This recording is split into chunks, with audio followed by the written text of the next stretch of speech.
homework with me, I suppose, you know. I'd like to welcome you all to another edition of the Kerry Hurling Championship, both a review and a preview. And I would be looking forward, obviously, to two semi-finals coming up on this coming Saturday, and looking back at four very exciting quarterfinals, starting on Friday night and moving along to a game on Saturday, and two thrillers on Sunday, one requiring extra time when Ballyheigue took down the champions. That's Crotta who made their exit last Sunday. Now with me to discuss our hurling is the regular panel. I think you know who they are at this stage, so we'll be brief with that. We have first here on my left, John O'Dowd, freelance reporter, does a lot of work with the Kerrymen and covers a lot of hurling games. Is also quite an accomplished junior footballer. Junior is the word. Right. Then another junior is... I joined that right now as well. Three juniors. There's three juniors at this table. McCarthy, James, of course, with 8 senior county championship medals. A Kilmowley man, really to his very core. And of course, last Sunday, while he wasn't commentating, obviously, on the Kilmowley Causeway game, he followed every blow on the terrace and was seen at one stage instructing management what to do. And he was heard somewhere close to Ballymacalligat, they told me. They heard James shouting out instructions. James, you're very welcome. He still, by the way, hasn't got an intermediate medal. And the final member of our panel is the jovial Aidan Leahy. He's banking on an Abbeydorney county championship win, because I'm not sure was his father born when they won it last. I think he was. Just about, but he wasn't, certainly. 1974, 50 years growing he is. Well, he's probably only 25. And he was looking forward as well to Abbeydorney on next Saturday evening. But he enjoyed the games the weekend. He is now, though, to his great disappointment, out of the Intermediate Championship. Gone. 2 successive defeats, although last Wednesday he played and we did very well because I didn't play. Yeah, they obviously had 15 players because he didn't play, and they went on and Kilgavin took him out. But having said that, he's here and he'll be ready to give his views on the big games, both last weekend and the coming weekend.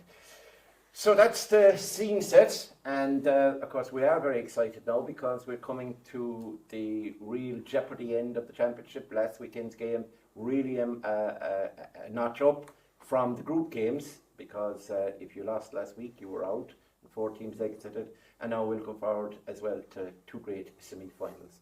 Now we'll start with our look back, and we'll start with last Friday night, and the highlights of last Friday night between Abbeydorney and St. Brendan's. Take a look.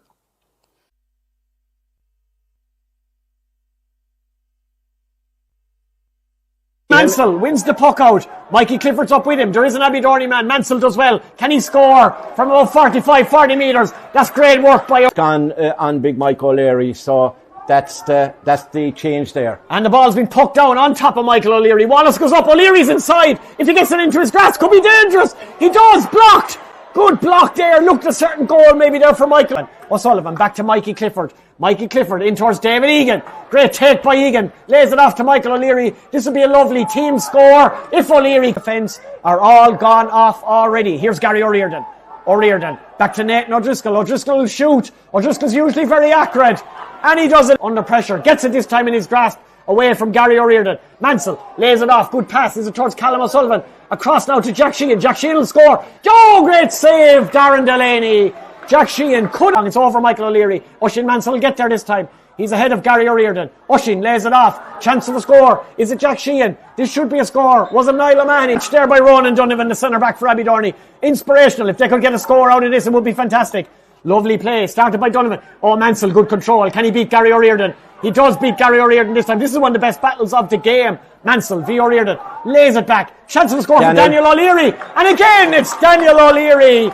Maybe there's too many eyes on Michael O'Leary and they're forgetting about the quality that brother Daniel possesses. 2 score, Abbeydorney 9 points, St Brendan's 8 points. Mort Murphy, that's been young Callum O'Sullivan. Callum O'Sullivan, little pocket rocket figure, good player. What's he going to do? He's going to try, one is he from 65? He lobs it in towards Michael O'Leary. O'Leary breaks it. Can Mansell get there? No, he can't. Darren Leahy. It's O'Leary. Mansell gets it. Bit of a miss. Ball's gone into the back of the net. Oisin Mansell. Terrible mix-up in the Ardfert full back line. Darren Delaney came out. A defender was in the way. It popped up. Oisin Mansell was awake. Oisin Mansell got it. He didn't even make full proper contact with it. He almost sliced it. He mishit it. He won't care. I'll tell you the minimum amount of added time that'll be added on. Chris Lawler gets his first puck out and it's won by Ardfert. Lovely pop pass by Ernan Ferris towards Lee Moog O'Connor. Lee Moog's going to go on the straight burst. He has the pace. Oh, lovely pass to O'Halloran. Shoots. Goal! Seamus O'Halloran. Back in the net. Ardfert. And it all came from the youngster Chris Lawler's puck out. Great one. Pop pass by Liam O'Connor. Seamus O'Halloran just evaded the clutches of Conor Bohan. Kieran to Michael O'Leary at half forward. O'Leary goes up with the paw. Great take. Lays it off to the brother Daniel. Is this his 4th point? This will be special. From Daniel O'Leary. One brother to the other. Michael O'Leary went up with the big left hand. Laid it off. Lovely pass with the right. Daniel O'Leary, his 4th point from play. Can you imagine being in there? Tremendous vision to set up the goal from Seamus O'Halloran. He finds Shawnee Brosnan. Lee Moog, Brosnan, brilliant pass. Lee Moog, O'Halloran's inside. Lee Moog doesn't need him. Is it wide or was it a brilliant? He's surrounded by John Egan. He takes on John Egan. Michael O'Leary's at a difficult angle. Tries to lay it across to Oisin Mansell. Good defending again by Gary O'Riordan. It breaks. Chance.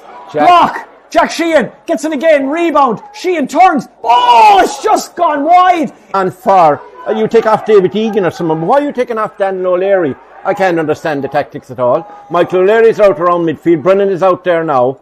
Darren Deneen, long range. This will be a booming score. Darren Deneen from it. Bohan goes trusty long to Michael O'Leary. Can Michael O'Leary get there? He has it. He does. Lays it back. They really need a score. Is that young Callum O'Sullivan this time? I don't think that's going to be a score either. Mansell's in there though. Mansell, what can he do? He turns. Yeah. Is this the winner? Yes! It's in the back of the net. Oisin Mansell, just when they needed it. He beat Gary O'Riordan. It was actually a shot for a point probably, but it's dropped short. Mansell's in. Mansell's in the back of the net. Oisin Mansell. Has he finally ended it? Oh my God, almost playing second fiddle. Here's Brendan O'Leary. Oh, Brendan didn't go for his own score. Beautiful pass. Not a goal. Can he get a hat-trick, Mansell? Oh, great play, Ernan Ferris. What a brilliant hook by Ernan Ferris. What was he doing back there? But brilliant play by Ernan Ferris. That stopped Oisin Mansell from getting a hat-trick. Yeah, Mansell is crippled. I'd worry about him for next weekend here because he's down now, injured, feeling his leg. He kept going, but he got the goal that counted. The young keeper comes out with... I hope you enjoyed those. An exciting contest. We go to Aidan first, as he had an interest, obviously, in Abbeydorney. Tight enough, considering that St Brendan's had a lot of injuries during the game. Obviously, only after 5 minutes they lost Dahi Griffin, and Eric Lean only came on to try and rescue the situation in the final minutes. And of course, Fernand McCarthy's gone. So, yeah, they put it up. It was 9-8 at half time, I think. And, Michael O'Leary, well marshalled, did damage. And then, of course, Oisin Mansell, his goal, I suppose. So, what was your take on it, Aidan? Yeah, I suppose they got over the line by playing really poorly. But I think just getting over the line in a quarter-final was the most important thing. It's just been an issue for the club over the last 10 years, really.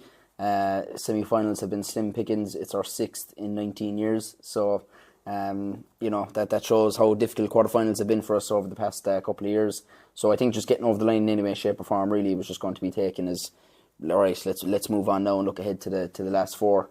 They didn't cover themselves in glory in the first half. Very panicky in a way. Like Michael Leary's hat-trick against Lixnaw was maybe kind of one of the worst things that could happen, because it was just get the ball into him. There was a slight bit of panic there. So I think they've surely realised now that, look, we need to relax a small bit more. We need to trust the guys out the middle of the pitch, go back to the way we were playing all throughout the year, use Michael when the chance is there, one good ball is all he needs. You know, one good ball versus 5 poor balls. You know what I mean? With one good ball is all he needs. You're going to get lads out in the field that can pick off their scores. So yeah, and really I think they went on a burst. Maybe they scored 3 or 4 points before half time, and that was really crucial because they were down. Down 2, it is. Down 2, I think. Yeah, they scored 3 points definitely in a row before half time, yeah. and that was actually an important couple of minutes for them. Put themselves in front. Yeah, and it was against the breeze as well, like, and there was a bit of a breeze. It wasn't too telling, like, but I think that was an important period to get in half time ahead like that. They got over the line. They didn't play well at all. So they have a lot of improvement to do, a lot to work on. Which it's a good thing heading into semi final. That they're looking at stuff they need to work on, and you know the way they play it really isn't going to be good enough against Ballyheigue. It's not really good enough against anyone.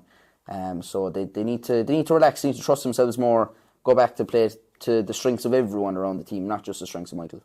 Yeah, James, what was your reading of it? I think defensively they were very solid. Very solid, yeah. Back line is very good, but like you know, as Aidan said, lumping the ball in. If you were to lump the ball in high, you must put it in high over Mike's head, not behind him or not in front of him really. And they didn't manage that the last day. How did you see it? It's exactly like that, really, because they went one-dimensional, and that's when St. Brendan's came back. And St. Brendan's were raw up front. They're very, very young. You had Liam Oak trying to carry the can. You had probably maybe Fernand Egan trying to carry the can there as well. Like Aidan first was out of it. Yeah. Wasn't as effective as he was. Gary was superb. Yeah. But you have to call out the 2 old fellas. Yeah. The 2 old stagers, I'll tell him, and I have no problem saying that about them because I'm all for the old stagers, being one of them myself. Yeah. That John Egan and Dazzler, absolutely outstanding. Yeah, they tried everything. Tried everything they could, like. Tried everything. And you know, that's like they know, right, we got to do everything we can to try and win this match. Trying to bring maybe 13 young fellas with them over the line, and nearly did it. But Abbeydorney's base, as Aidan said, from the half-back line, they had so much possession. Wasteful. It was so wasteful. And what happened then after that, Michael thought wasn't working with some glory hunters shooting from under the stand and over on the terrace. They were ridiculous shots. Yeah. They never played through the lines properly, like Aidan said, which they should be doing, because they're good hurlers over on field. Like, a good word for it, but thank God for Daniel Leary in the middle. Daniel stood up. He's solid. He was solid. Did he get 4? I think he did. Yeah, like unbelievable. Yeah. Very good. Very good. John, you were obviously commentating on it because we couldn't allow Aidan commentate on Abbeydorney or James and Kilmowley either. They're too much involved, while me and you can kind of be neutral. Although Abbeydorney is my club now, I want to let you know. Sorry, Crotta. Turn that page over there. I saw you shopping for holiday homes in Ballyheigue as well. Oh my God. Caravans. But listen, John, what was you reading of it? I thought as well that they were very slow on the sideline in Abbeydorney, and I hope I'm meeting none of those down in the butcher shop, but they were slow on the sideline to change things and to vary it. And I thought Brendan O'Leary should have come on a lot earlier than he did. And Oisin Mansell was isolated as well inside, and they brought Mike out to the 40. I'm not too sure that was a good idea. I did Mike and Oisin inside, or bring Oisin outside to the half-hour line. If you look at the mere statistics of the game, right? St. Brendan scored 1-4 from play. Abbeydorney scored 2-10 from play. No comparison between the sides. If you look at the wide count, St. Brendan's had 9 wides. Abbeydorney had 20 wides. So there's no comparison over territorial dominance, shooting dominance, everything. And yet, by the 69th minute of the game, there was 1 point between the 2 sides before Oisin Mansell got the match-winning goal at the end. That tells you everything about Abbeydorney, and it tells you a lot about St. Brendan's. St. Brendan's dug in with all the injury worries, as James said, with John Egan and Darren Deneen, absolutely inspirational figures. They dug in. They shouldn't have been close to Abbeydorney, considering the way the game went. But it also tells you a lot about Abbeydorney. They got absolute stage fright in the last 20 minutes. Whether, as Aidan says, it was that getting over that quarter-final hurdle. They showed zero composure in the last 20 minutes when the game was there to be won. They hit 14 wides in the second half. There were plenty like in 2s and 3s and straight after each other. Absolute panic. They were all over the shop, really, as regards you wanted cool heads. The only cool heads were Daniel O'Leary, as we said, and they took him off. And he wasn't too happy with that. We could see it on by the sideline. I think he was more annoyed with the 2 chances he had just before he went off. More than actually, I'd say, but I think that was he was burnt out like that. James O'Connor was inspirational, and then Oisin Mansell really stood up again when they needed scores. Jack Sheehan, to a lesser extent as well, had some nice moments down the stretch. But then you go to the other side of the coin, and the one thing Abbeydorney will absolutely take from it is in the second half. I remember you saying it on commentary at half time. They cannot depend on Michael O'Leary to win this game on his own. In the second half, I think Michael O'Leary just got 1 point from a free. And then you had the Daniel O'Learys, the Jack Sheehans, David Egan got a point. Oisin Mansell was very good when they needed him. They kind of won the game with Michael as a sort of peripheral figure in the second half. And that can only stand them in good stead going into this weekend. It's hard to win a game when you're in a headlock for 60 minutes at the same time. It must be said. So. Yeah, well, our reports his back was like a dartboard after, but I can't comment on that, obviously.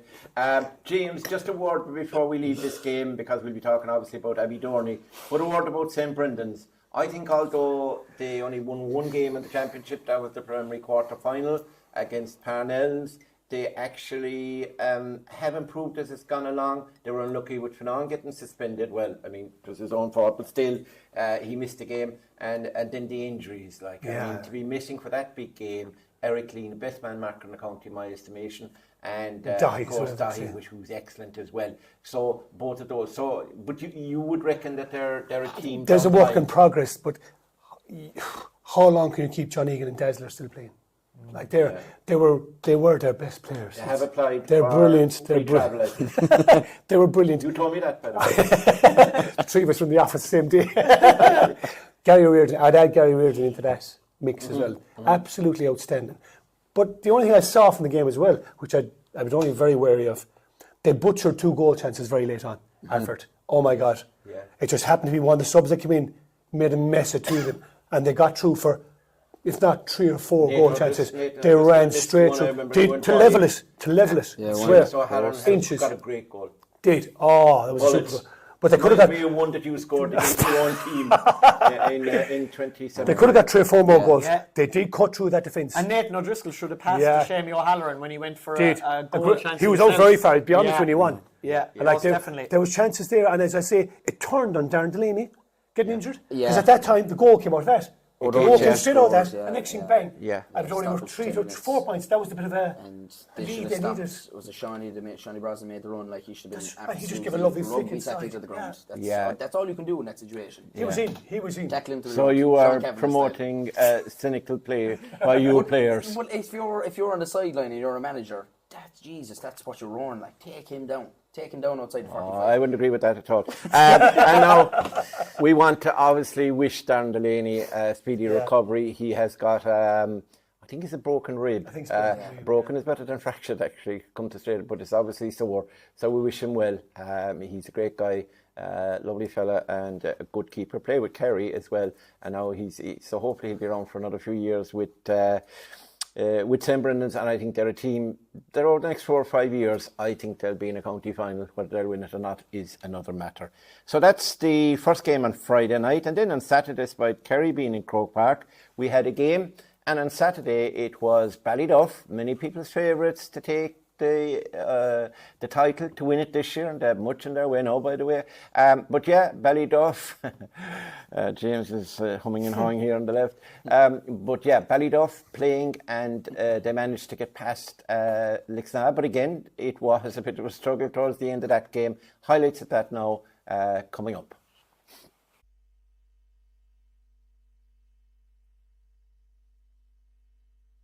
Maybe give him as much space as possible so he can get involved. But ball break, yeah. You see over the far side as well, you see to have Jerry McKinnon is going wing back and Jack Sullivan.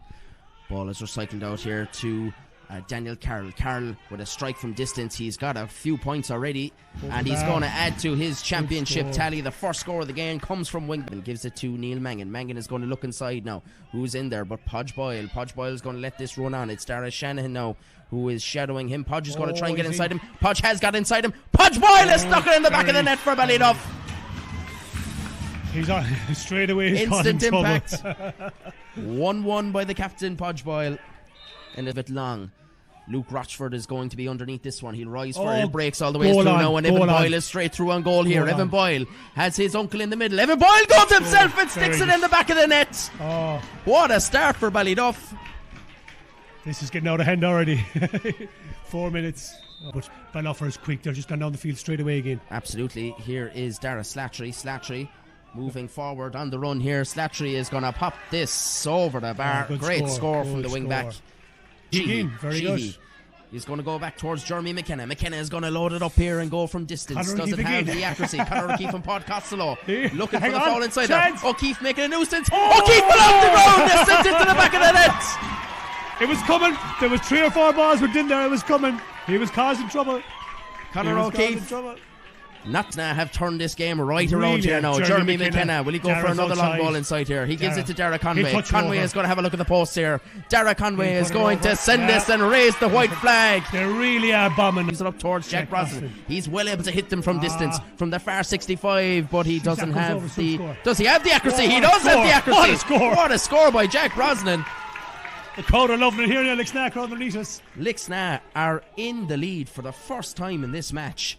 After being 2, it's going to be Ballyduff who come away with it. Daniel Carroll in the middle now is going to spray it across the pitch here. Luke Rochford is out in front of his man here. Has it in the hand. Well taken by Rochford. Oh, lovely Gets swing. past O'Connor, or O'Sullivan should I say. Luke Rochford is going to fire Lovely this over score, the bar. An lovely important score. His first point of the match. Levels it up.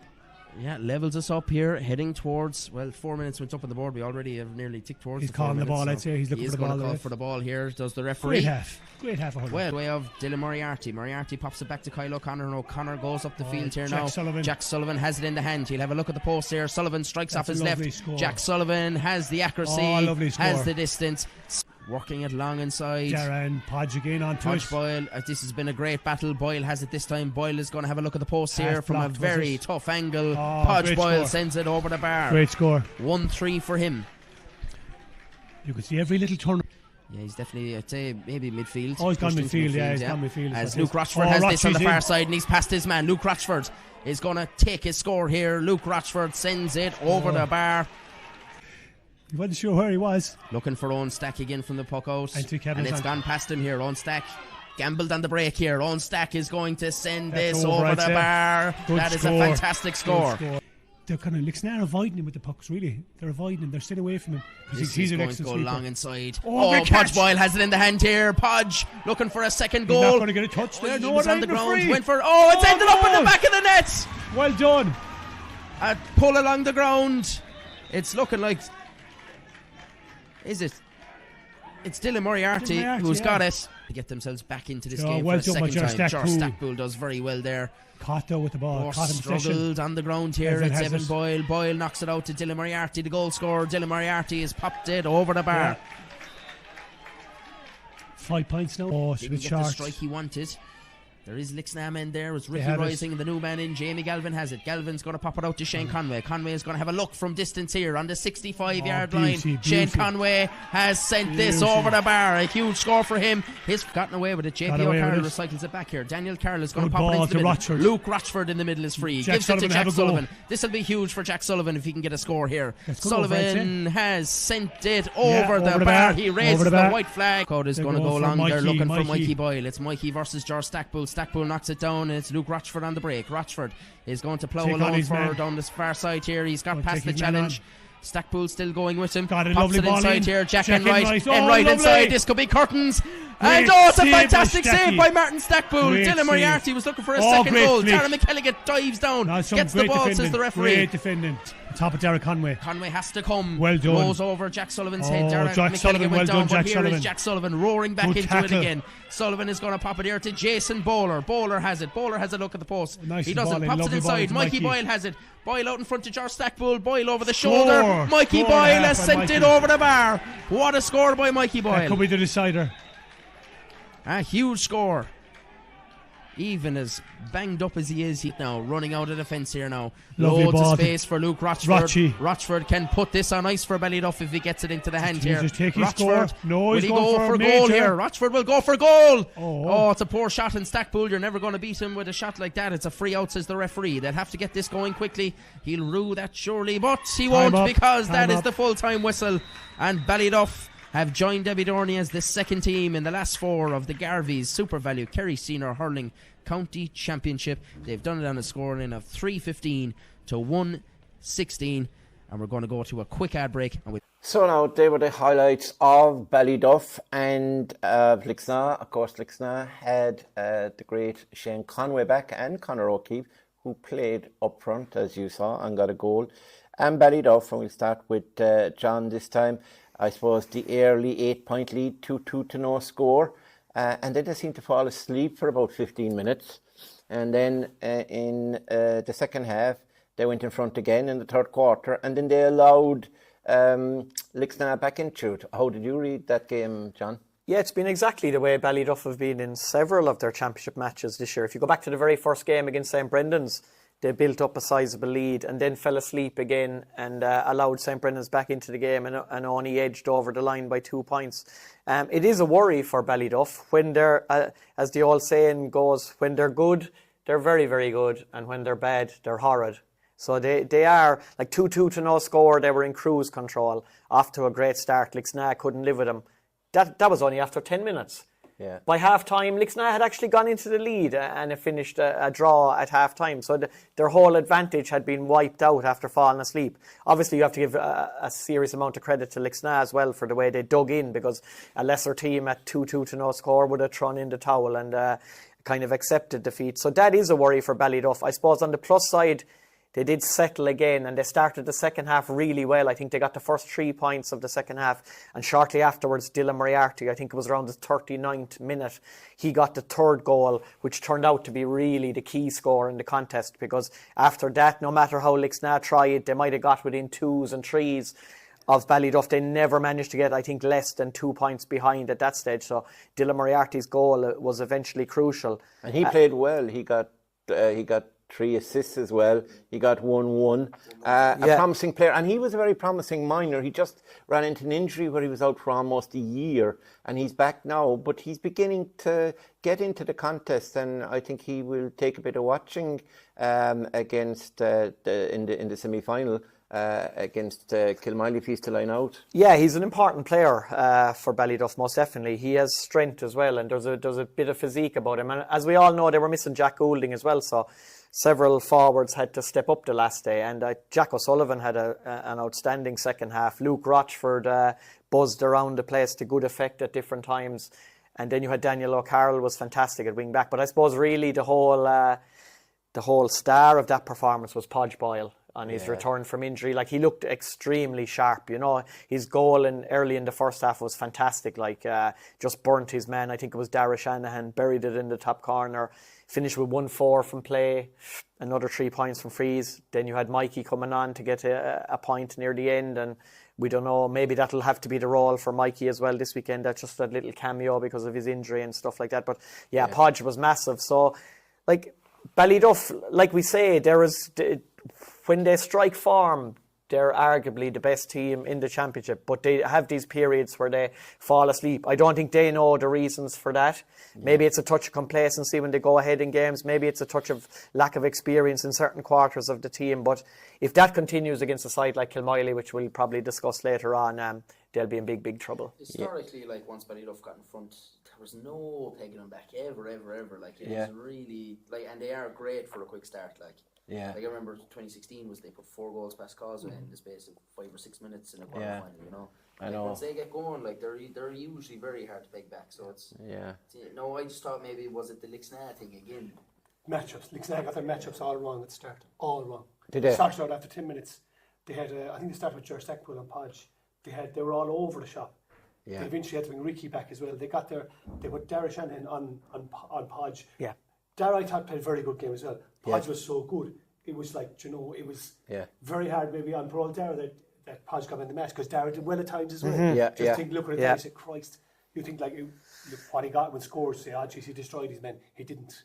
It wasn't that case at all. But Ricky stepping back in there, maybe Shane too got a belt early on. It was very, very massive. physical. The referee was kind of like, let everything go. which I liked to an extent, but there was. He left Pod Costello and Conor O'Keefe. He left him at it because every time they clashed, there was 3 or 4 fouls from both sides. And he the said, ball wasn't even there. No, and even off the ball, like when the play was up the other end, they were wrestling away and pulling and dragging, and the ref was alerted by his umpire at one stage, and he said, "Look, it's one of them to let it at him." It's fine. That was the referee. He started pulling things. He started pulling things near the end of it, I think. But at the same time, I think that's a good way to do it. The only thing about being referees like that, a couple of matches I saw at the weekend, all of them actually, but referees are a little bit inconsistent.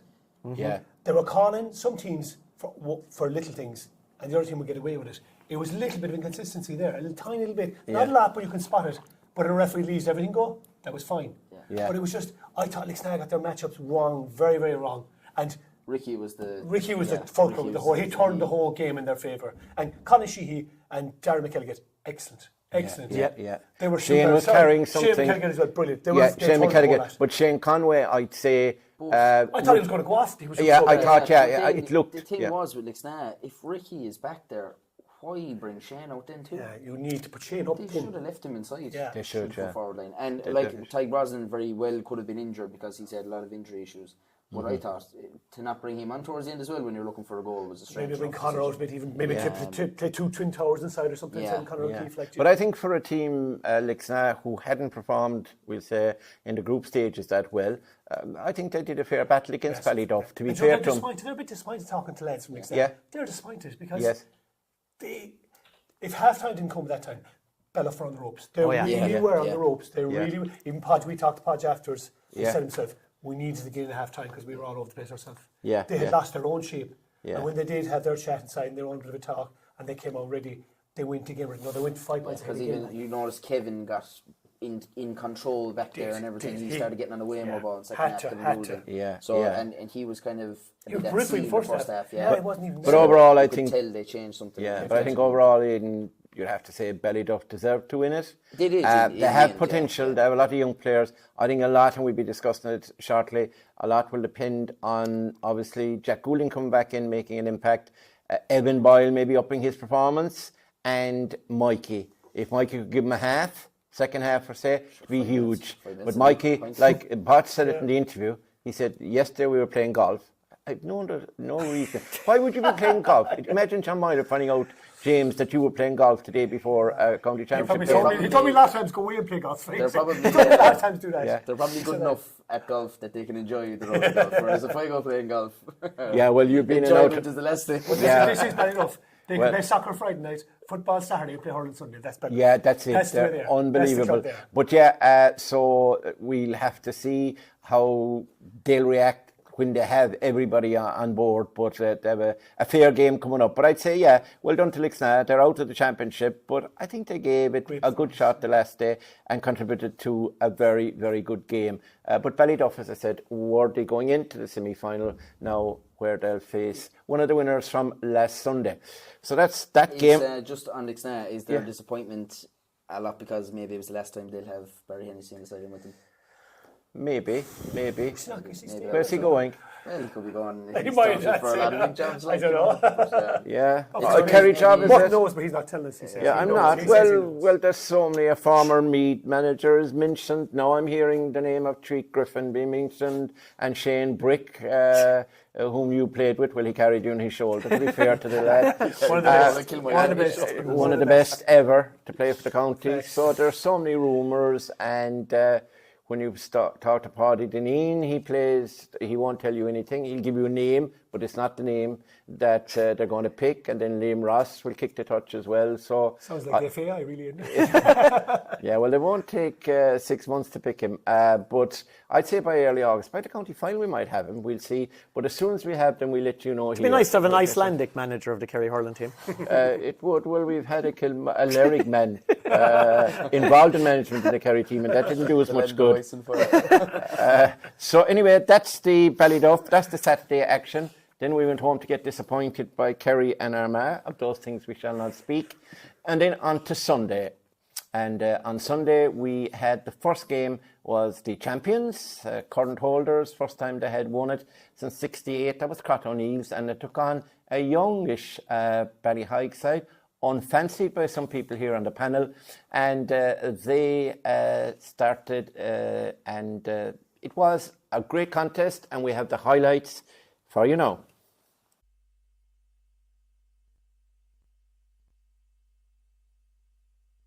It's David O'Sullivan now on the run. O'Sullivan is going to look up inside, sends a crossfield ball.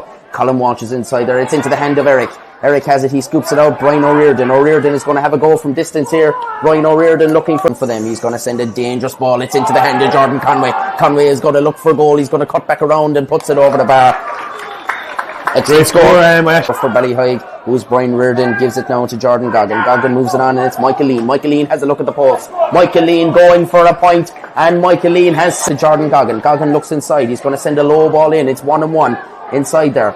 Into the hand, it's Philip Lucid. Lucid is going to turn and strike, and Philip Lucid has sent it over the bar. If you're Darrow O'Donoghue dropped it at the first attempt, and off he goes now. Ball on the hurley, sends it into the middle here now. It's Gavin Parker. Parker has a look and strikes. Gavin Parker has levelled us up. Just about finds Gavin Parker, who just opened his account. Tomas O'Connor now making a run from centre back. He's going to have a look at the post here, and Tomas O'Connor has sent it over the bar. He started very well. He got on 3 balls. A chance to turn the ball over on the far side. It's Declan Donoghue. Donoghue goes to ground and Phelan wins it back now. Good battle on the far side. Here is David Sullivan now. Now has he the chance to get his score that he was looking for. David O'Sullivan has put it over the bar. That's a fantastic score. And you know what? Killian Trent. Trent is going to look long inside there. It's going to break in, and there's trouble now because Jordan Conway has it. He has the advantage.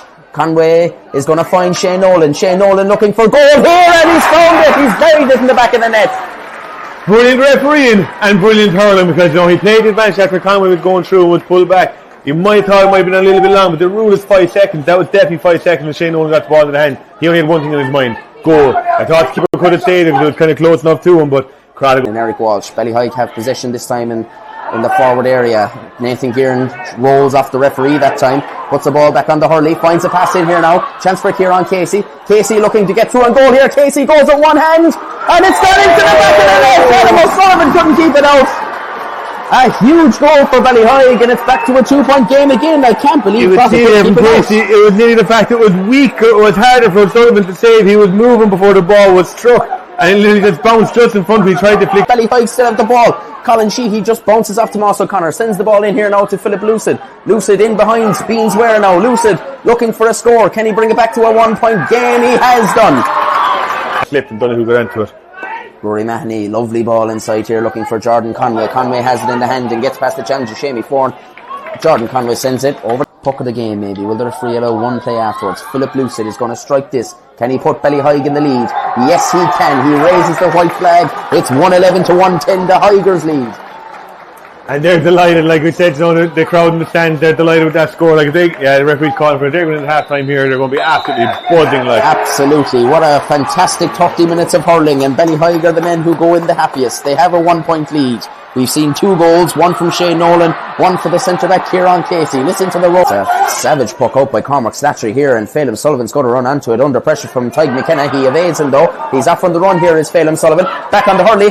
Chance for a goal for Phelan Sullivan. Oh, it's nearly on the rebound. It's out for. And Crotta are going to turn this over, and it's Jack McKenna. McKenna is going to turn back around here. Gives it to Shawnee McElligott. McElligott gives the pass now to the centre forward, who's Gavin Parker. He's 1 point already. Gavin Parker has got a second for the score to bring us back to level. O'Connor hops it off the ground and stays going now. He's going to look for the pass in the middle, and it's Rory Mahoney. Mahoney has a look at the post. Rory Mahoney has levelled the sides up 1-14 apiece. Wins the advantage and is going to. No, the referee keeps the play going here now. Phelan Sullivan just about got on the end of it. Phelan Sullivan. This one is dropping. Phelan O'Sullivan doesn't get to the ball first time. Bill Keane is going to come across here, but he's going to be under pressure. Lucid, has he forced the turnover there? Tyg McKenna going back there as well. McKenna eventually has he got under control. Takes a belt there. Phelan Sullivan turns it over now. Lucid gives it to Eric Walsh. Walsh looks at the post. The man was going to hit him. Walsh again. Eric Walsh raises the white flag for Ballyduff, and they're in a 2-point lead. Pops it into the middle looking for Sean McGrath. It was nearly cut out by Philip Lucid walking back there. They're all walking back there. Phelan Sullivan lost the hurley now. It's given to Cormac White. A goal would be crucial. A goal would win it for Crotta, you feel. They're going to win the free-in, Aidan Behan. Oh, I thought that was stopped up. No, it was actually brilliant from Crotta, working up from their own full back line as Bill King got it the whole way up. But Yeah, I think it'll be went through there. Oh, I think it could have been charging more than anything else. But look, they got a chance. Shane Nolan's obviously going to go for goal. That was like a treat. He's not running into it. What will he do? Cormac Slattery and Co. ready on the line. Shane Nolan has a look here now. We're into the 6th minute of added time. Nolan goes for goal! Goal! The reigning champions Crotta have pulled it out of nowhere. Shane Nolan again. Absolutely massive. See it in the replay. He went for power. Oh, it actually came up. Colin Walsh was the man behind it. He got it right. It's a 1 point game. And Ballyheigue take us to extra time. It's the last chance they have. The free in, says the referee, and Philip Lucid. He missed one from the same range. Has a look at the post. Can he find the target? Lucid has sent it over the bar and raises the white flag, and this game is not over yet. We're going to go to extra time here. The referee's looking for... Let's push the waterway down the line. Oh, that's a fantastic cut. Shane Nolan looks at the post. Shane Nolan sends it over the bar. What a score. Jordan Conway to Shane Nolan. He's going to have to go outside and looks for, is it Killian Trent getting down over the ball? Trent has David O'Mahony putting him under pressure. Here's Jordan Conway. Jordan Conway with the shot from distance. Jordan Conway sends it straight between the posts. Michael Lean wins this one from the long puck out now. He's going to have a look at the post, is he? Michael Lean. Can he put it over the bar? Michael Lean sends it and raises the hoodie versus Shane Nolan. Shane Nolan has it in his hands here now. Is he going to tap it over the bar? Is he going to look for goal? Still going Shane Nolan. No fouls as the referee. Hand passes it out to Kennelly. Kennelly doesn't get it into the hand first time. Jordan Goggins going down over. Kennelly now. Can he get it into the hand? Going in there still is Derek Carney. Carney can't get down over the ball. It's found his way to Killian Trent now. Killian Trent has got it base from. He's going to look inside now. Looking into the corner. Who's in there? Lucid's in there. Michael Lean is there. Who has it in the hand here now? And a shot for, I think it's Tomas Gaynor. Tomas Gaynor before, and Crotta turn it over now. Now the game is really rolling here now in extra time. Rory Mahoney from distance. Rory Mahoney has found the target and sends it. Tomas Gaynor breaks it down for himself. Has it, can't get it into the hand. Down goes a Ballyheigue man. He has it though. It's Michael Lean. Michael Lean still has it now. A chance to look at the post for Michael Lean. Michael Lean has raised the white flag for Ballyduff. He used every step he had there now. Phelim Sullivan under pressure from McKenna again now. Oh, great ball. Kieran Casey. Casey got a goal in the first half. Will he take his point here? Kieran Casey. One draw. It's in. The super never ran there from Casey. Oh, he ran down. He's actually doing the hamstring. I hope it's just cramped. Casey's but gone down. the goal never ran. The deflected shot popped up into the hands of substitute Darren Nolan, who buried into the back of the net pass. Oh, sorry. Patrick Kenny. Substitute Patrick Kenny buried into the back of the net pass Sullivan. Go the way of Michael Lean, and Michael Lean has it in the hand. He's got past Jack McKenna. Michael Lean, Beans is coming across him. Can Michael Lean put Ballyheigue 2 points to the goal? He can do it. It's not Jamie Foran, it's Colin Walsh. Colin Walsh is going to knock it up the line here now. Here's Phelim Sullivan. Phelim can run all day. Phelim Sullivan has Eric Walsh inside. Can't catch it again now. Has to hit it off the stick. He's going to stay running. He's going to flick it inside to Patrick Kenny. Kenny, he's got one goal already. Passes it across the square. What a chance! Philip Lucid! He gets the back of the net! Philip Lucid! Hands in the air! The stand at the far side. The Ballyheigue flag is waving. It's 3:23 to 2:22. The reigning champions have to overturn a 4-point deficit. And the next on the sideline, Brendan Sullivan waiting for the whistle. Ballyheigue looking to get back to a semi-final in the county championship. They've craved this for so long. This one goes in there. Can they defend it? Surely this will be it. It's the number 7, David O'Sullivan. He's gone down. That's it. It's Ballyheigue. Well, if you recovered from the excitement of that and the late drama as well, and that late equaliser in normal time by Philip Lucid, it was a long way, lads. And then in normal time, in extra time, Michael Lean cutting loose. His father, our newly elected councillor, was jumping up and down in the terraces. He was carrying 4 or 5 women with him up in the air every time he jumped. And it was incredible to watch from our vantage point. But at the end of the day, it looked like Crotta had stolen it and were still in the championship when Shane Nolan had that ball sort of deflected into the net from the free. But then Derek Carney getting fouled, and Philip Lucid No, that was it. He was, yeah. Philip Lewis got the equaliser. And then in extra time, really, the lads got very, very tired. Crotta, they got really, really tired. And you'd have to say the fitness, lads, and the power of, that half-back line, and Dara Carney, and Colin Walsh, etc., Michael Lean. Ballyheigue seemed to wanted more, James, didn't they? Oh, Hunger's a great sauce. Oh my God, you have to see it. Like even looking at all the Ballyheigue backs in the first half, like I was just saying earlier, we were talking about first 10 shots, it was 5-5 after about, I'd say 7 minutes, straight over the bar. The quality, the actual quality, that's what I really liked about the game. The quality of the hurling was superb. Yeah. Absolutely superb. This wasn't dogged crap. It was brilliant hurling. It was absolutely superb. And Crotta, Ballyheigue matched Crotta all day long. All day long. Easy mistake to make, by the way. But they matched them all day long. I thought Crotta, a little bit flat. I just looked at them, they looked a bit leggy. We said it about this group of death early on. Yeah. It looks like it was a group of death because there's only one team left out of it now. Yeah. So like maybe, I don't know, is that taken out? Yeah, well of course. They look leggy. If you look at them, like Shane Nolan has been carrying an injury, we know that. He has been, he was sick as well, I think, along the way. So it hasn't been a clean championship, let's call it like that, for him. Obviously, Sean McGrath didn't come on till the second half. Huge loss. He was a huge loss to him because he had been pivotal. I mean, Rory Manny did his best. Barry Manny's away. Bill Keane came back. How many days? What kind of training he had? He came back from America. That's tough. Killian Trent looked under the weather as well by his standards. So, there was probably reasons why they were flat, but at the same time, when you're champions, and when you're trying to, back to back is hard to do, I know, but still, maybe more you'd expect more from them, let's put it like that. Maybe, looking at it, you'd probably give them a break like that because they met a different animal in Ballyheigue. Yeah. It wasn't the animal I thought was going to come out. I wasn't sure what they had, but they really showed up in spades on Saturday. Yeah. And like we sit in the terrace, beautiful afternoon for the match, you could feel it.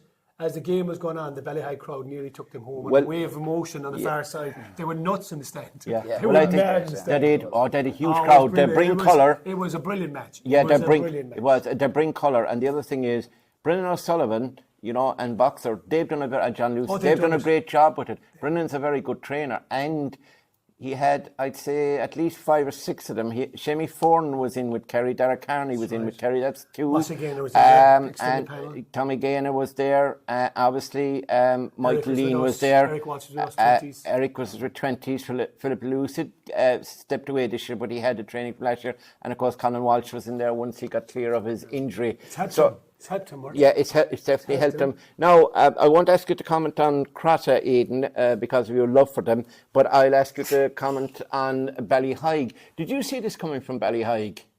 No, to be fair, I don't think anyone really did, maybe other than themselves. Careful now, Abbeydorney playing them next. No, to be fair, I don't think anyone bar themselves saw coming. We were all hoping they were going to give a really good go of it. Did we even maybe spend long enough looking at them? Because of the games they had was against, a kind of poor Kilmowley team and Crokes, who didn't really show up on the night at all.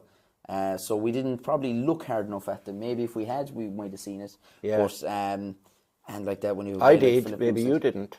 Did you? I did, yeah. Oh, yeah. I didn't remember you said that last week. Can we get that bit of tape out there somewhere?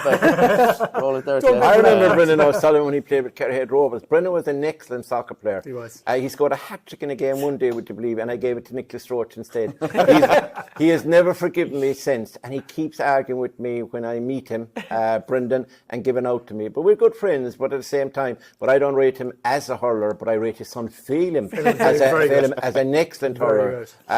John, bring back a bit of sanity to this discussion. Not to that game. You couldn't bring sanity to that game. It was an amazing game. It was seesaw, wasn't it? I think this was the day that Ballyheigue really came of age. That's the only way you can put it as that. Most of them are underage. I think all general observers and people watching the game the last day probably felt, and I think Crotta went 5 points ahead maybe at one stage in the first half after they got their first goal.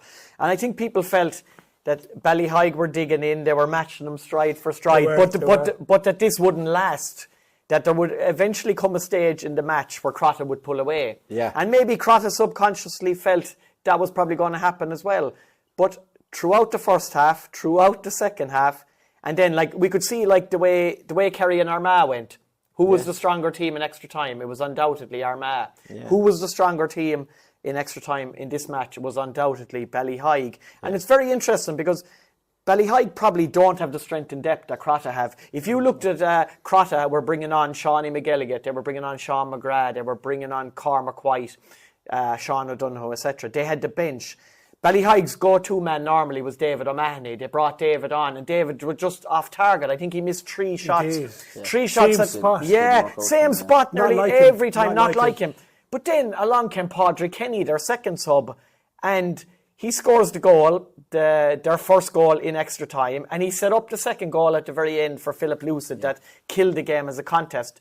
But I think extra time was the moment where Michael Leahy stood head and shoulders above everybody else on the pitch. He basically decided that he was going taking this by the scruff of the neck. He got 3 brilliant points from play. He was involved in everything. Crotta had no answer to him, like his power, his pace, his running ability, his finishing. Like Colm Walsh had done great work as a sweeper before that. I think one of the most unsung heroes was Tomas Gaynor. He was everywhere. Brilliant.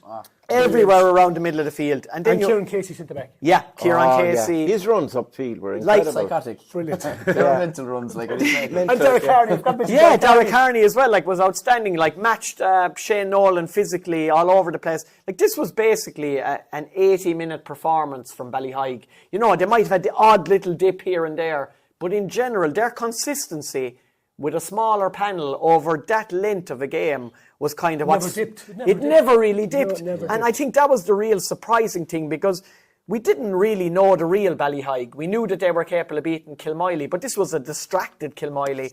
We knew they could beat Dr. Crokes, but this was a Dr. Crokes who weren't at their level anyway. Yeah. And then there was obviously the 3-week break, I think, for Ballyheigue. Mm-hmm. So we didn't really know what they were going to turn up with the last day, but I think we know now they are serious contenders. The match threw in at half one. It was over at 20-4. That's right, because the other game was 3-4. Crotta, when I walked into the pitch at 10-1. Crotta walked out on the pitch at 10-1 to start the warm-up. In what was probably the hottest It was a day warm we've had. day. It was a warm day. 1 before Ballyheigue saw the pitch. Bit early, yeah. And Crotta walked into the dressing room for max 5 minutes to change the jerseys and back out again maybe 7 or 8 minutes before throwing. That's a long time to be out on the pitch. It is in that heat. So, it is in fairness. And when you go deep into extra time, then the legs I wonder. Yeah, I think the thing that really stood out for me for Ballyheigue was the fact that the young lads took leadership roles. Derek Carney, when the going got tough, you had Kieran Casey as well. You had Phelan. He went on gallops. He was very good. You know, so those young players, even Eric Walsh got the vital score. He got the vital score. But I think Michael Leahy really cut loose. Michael is always considered an athlete and a great thing, but I think he showed that he had brains as well. With no pun intended, Mort. No pun intended. No pun intended. He showed he had brains as well. He definitely went and attacked. He was top class. Crotta. He was excellent. He was really, really good. So, like, Ballyheigue are in the semi-final. We'll be talking about them. Crotta, just generally from me, lads, without going into too much detail, just a couple of lines on them. As you said, James, a bit flat. They will be disappointed. Like you're defending champions, they'll be disappointed. Yeah, they will be gutted themselves. Like it's very hard to do back to back. It's extremely hard. How many times did you do it? We did it every time. But, okay, you humbly acknowledge. Humbly acknowledge that. Yeah. But I'm telling you, it's extremely hard to do, because if they had got 2 in a row, it'd be very hard to see them beaten for 3 and 4. They could have kept going. It's so funny, like when they won it last year, everyone said, Jesus, they could get 3 or 4. That's it. And then they lost. I said, that's it. No, they're done. They're gone. Like, it's so gone. they'll get the lads back next year. Like, they'll get Aidan, back and stuff. So you come from a club that was getting 1 in a row, so 2 in a row would be out. But, outrageous. But do you think and great neighbours of yours as well, obviously, and mine. Crotta, look, they still have a lot of young players. They have a lot of good players, seriously. And they'll be a threat again next year if they get injuries-wise, get Barry maybe back from Australia. Like, yeah, he's in America. America. It's just a worry though, like our 30.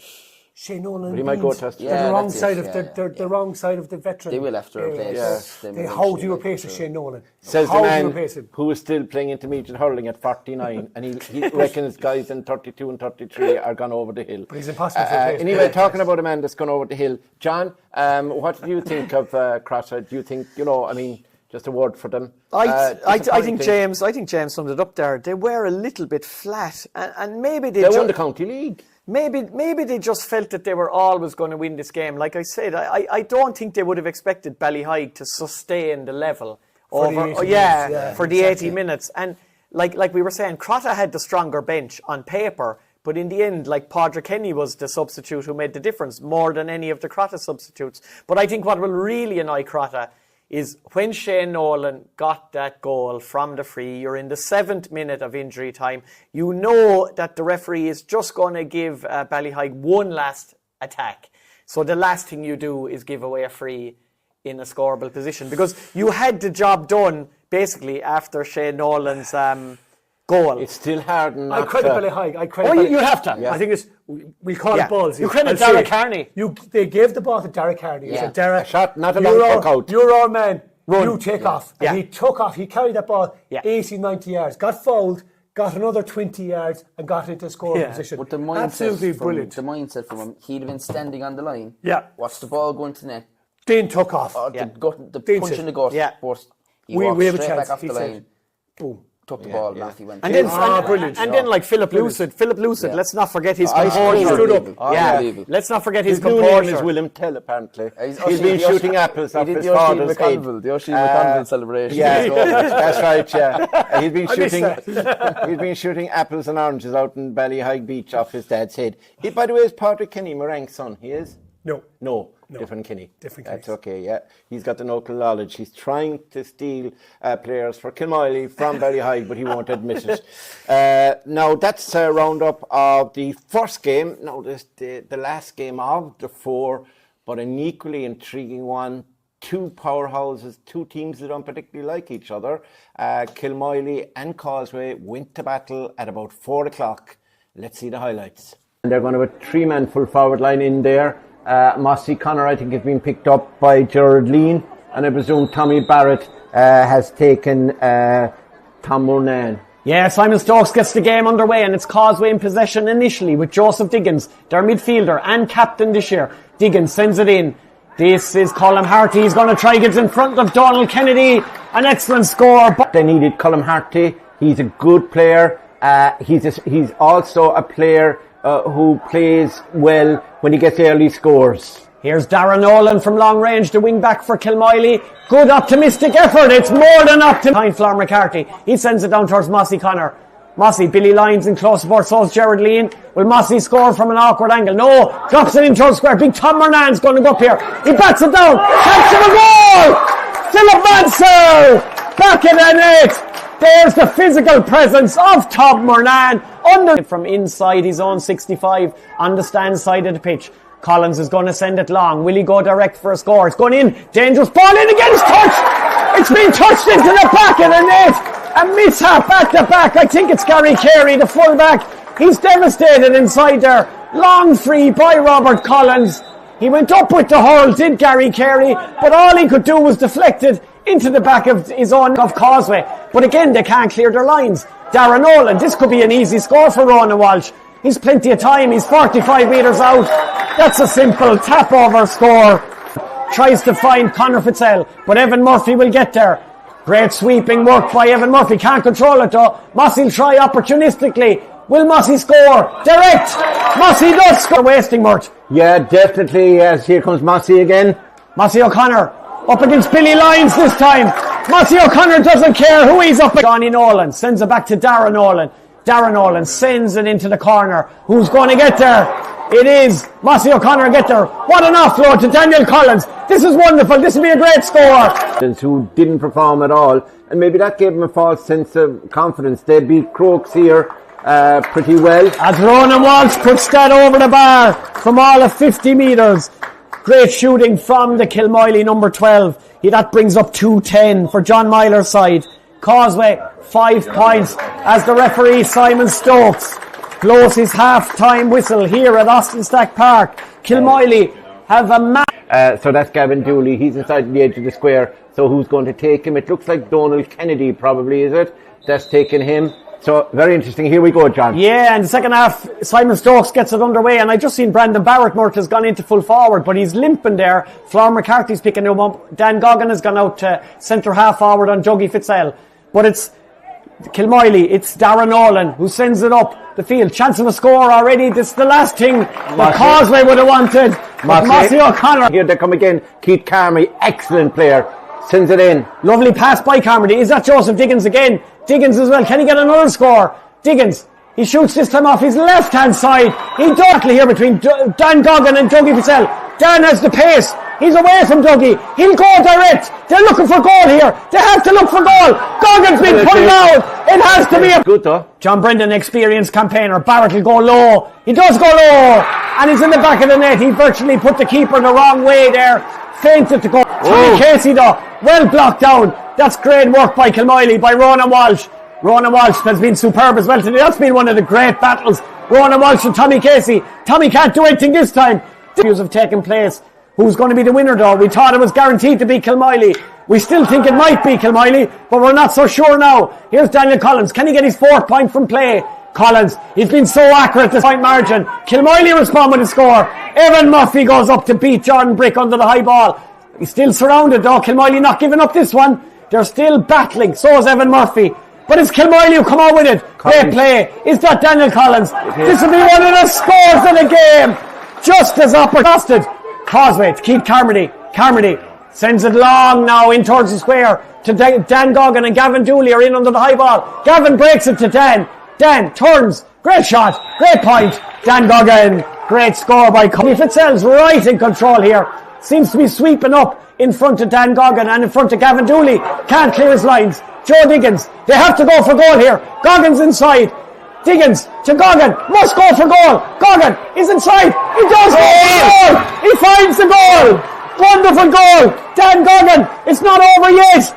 Wonderful play by Joe Diggins. Joe Diggins, a great ball to Goggin, and Goggin with one hand, tennis style, batted it low into the net. But look, the work by Kerry. He's turned it back into it. Tommy Casey, he'll send it long. They need to get another score now. This is a chance. This is Joe Diggins. What a captain. What a player. Joe Diggins. Can they get it? I was saying Mossy was looking tired. He's got it back in his grasp. Oh, lovely by Mossy. Great pass. Kieran McCarthy. McCarthy's away from Feely. McCarthy. Straight down John McDooley. It's gone into the net. John McDooley's devastated. It's gone in. Mossy to Kieran McCarthy. It's gone in. John McDooley was certainly was going to save it. It slithered in behind him. That's a disaster. And this has turned into an absolutely fantastic encounter. We never thought it would at half-time. Here's Gavin Dooley. They'll have to try and generate a goal again. Dan, what can Dan do? Dan has to take the point this time. Dan does take the point this time. I think it's gone. Evan Murphy sends it long. Is it gone? Can somebody pull a rabbit out of the hat? In high! A chance! A goal! No! It is! Isn't it? It's Gavin Dooley. It's in the back of the net. There was a rabbit in the hat. Gavin Dooley has pulled it out. It's not over yet. Oh my God. What's happening here? We're not going to have another. It's unbelievable. Dooley's going to send it long in towards his son Gavin. What's going to happen here? Big high ball. Oh, what a kick. It's caught. Evan Murphy. What a catch. It's just gone wide. Oh my word. Evan Murphy. Causeway time. Colin Harty. He's going to send it into the square. Evan Murphy's in there. They're all in there. It breaks over the head of everybody. Over the head of Evan Murphy. It's gone out and wide. Sensational entertainment. There it goes. This is unbelievable. Yeah, Evan Murphy. Simon Stokes with the whistle in the mouth. He blows the final whistle. What a titanic confrontation. Kilmowley 3-16. Causeway 3. So yeah, Kilmowley just hanging on at the end. Evan Murphy almost getting his hurley to that last long ball that was sent into him, and if that went into net, we would have a second game going to overtime. But I think Kilmowley overall, great start they had, but they were 9 points up, they were 11 points up, they were up again in the second half. and they allowed Causeway come back into it, and that probably will be a small worry for them. James, I suppose deserved win, you'd have to say. You predicted that Kilmowley, which we thought were flat all along, that they would actually come good. And that, you know, once it came to knockout, they would come to, you know, they would really hit the straps, and they did. What was you reading the game? I have to give credit to Myler and the lads, the management team and the boys. Like the most ardent of Kilmowley fans were all a bit worried. Didn't know what we were to expect really with the lads that were patched up. Collins was just patched together. There was other lads for injuries, but when it came down to it, we kind of said it last week. You need a team to bring the best out of you, and Causeway and Kilmowley bring the best out of each other. So we started brilliantly, and of course you have Mossy back in. Like that really was the linchpin of all our attacking teams. Everything started there. We got 2 goals like Ballyduff the day before in a flash. Really set us up, allowed us to play expansive hurling, as we call it. In one game, you saw the best and worst of Kilmowley. Second half, we lost total control. And why was that, would you say? It was just, we allowed maybe too much space in front of ourselves. We stayed man for man for too long. Instead of maybe, You didn't drop a sweeper back either, you didn't? Very late on. Collins went back, Tom maybe stepped in, but that then concedes the ball to Causeway and straight it kept away. raining and it down. kept raining down. Down So and up it's a kind yeah. of it's a no-win situation, catch-22. You've got to set someone back without obviously leaving too much space up front. And we did that. Do you know what? It was tense for us. It was a desperate finish. You're so nervous. Like when you're a player, you can control what you're doing.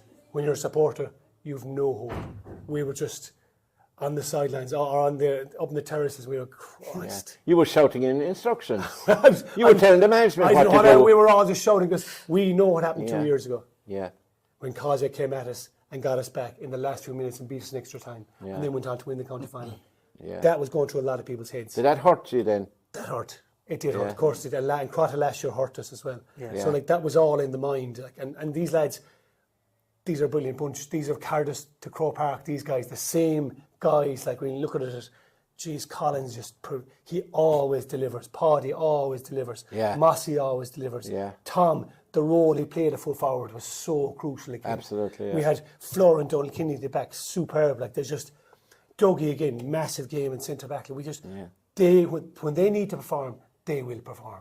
And I was worried that it wasn't there, and I should never have doubted him. Sure, you train with them, and of course I do. I do train with them. You feel it even more because you feel you're still part of the team. John and the management team were Fla, Sean Mansell, Morris. Like they've been looking at this all week, picking their team, getting their matchups, choosing who's marking who's picking up who. Like they really got it bang on. But with the second half, we lost a bit of control. Maybe it's because you're so far ahead, you're saying, Jesus. Then again, maybe fitness too a little bit. Our lads are just kind of stuck together like a lot of the Ballyduff lads. They're stuck together at the minute. And that's why I don't like the championship from week to week. We should have a 2-week break, not a semi-final. And then we should have a 2-week break to Daniel said that. everything like this. Every team, we're looking for that. Like I heard we're Brendan, not getting it. Brendan O'Sullivan said it on the radio today. I heard them as well. John, now that James has spoken and has talked himself into basically saying Kilmowley are in the final without actually saying it, what did you think? No pressure then, and we'll give no fodder at all to their opponents, Ballyduff, in saying that James fancies them because he would actually play if Myler had 15 gone down with COVID or something. I think it was the ideal scenario, as we kind of hinted on last week. This was perfect for Kilmowley. This was absolutely ideal for John Myler. A situation where they were coming in, nobody really knew what they were made of this year. There were huge doubts everywhere. Causeway's more recent performances had been probably of a higher level than Kilmowley's. They were probably going in a better position, and then Kilmowley just wiped the floor with them in the first half. Like they tore them asunder. Causeway had no idea what to do. 2-10 to 5 points at half time. Like 5 points in a half for Causeway. And there was only 1 point from play. 1 point from play for Causeway, and that was by Colm Harty after 20 seconds. It was the first point of the game. So Causeway didn't score from play for the rest of the whole first half. They just were abysmal, to be fair. But then you could say that Kilmowley just didn't let them play. They were dominant all over the pitch, like. Darren Nolan was good. Darren Nolan was very good. Donald Kennedy, he put in a fantastic performance, on several different Causeway forwards throughout the game. Paddy was everywhere around the middle. Dougie was. You can see that red helmet everywhere, just cutting off attacks. He was everywhere. Daniel Collins just gave an exhibition, and we'll say in the second half when he did go back sweeping in the last 5 or 10 minutes, it was absolutely vital. But I think, as James said, having Maurice O'Connor back was everything for Kilmowley. Was the difference. It was the difference because the other players seemed to get encouragement and sustenance from him being there. They knew he was a threat. He got 2 points in a row at one stage in the first half. One from the sideline. Yeah, they were lovely scores. And then you go into the second half, and I suppose you can say that Kilmowley faded and all that, but you have to give Causeway great credit. They dug in, they just Tommy Barrett was brilliant. Joseph Diggins was outstanding. Dan Goggins started running at them. Brandon Barrett buried the penalty. Evan Murphy was fantastic. Gavin Dooley came on and got a goal. And then you look at it a big high delivery near the end. Evan Murphy was now kind of playing inside full forward, goes up, fetched it, turned just wide, and then another one went in straight after that, just over his head. He couldn't get a hold of it. It could have been a draw and it could have been extra time.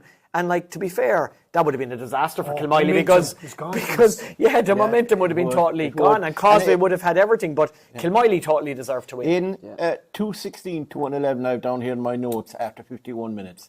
Kilmowley leading at that stage by, what was that? 8 points. 8 points, and still there was only a goal in it Causeway in the end. do not go. They don't go. They've done it all year.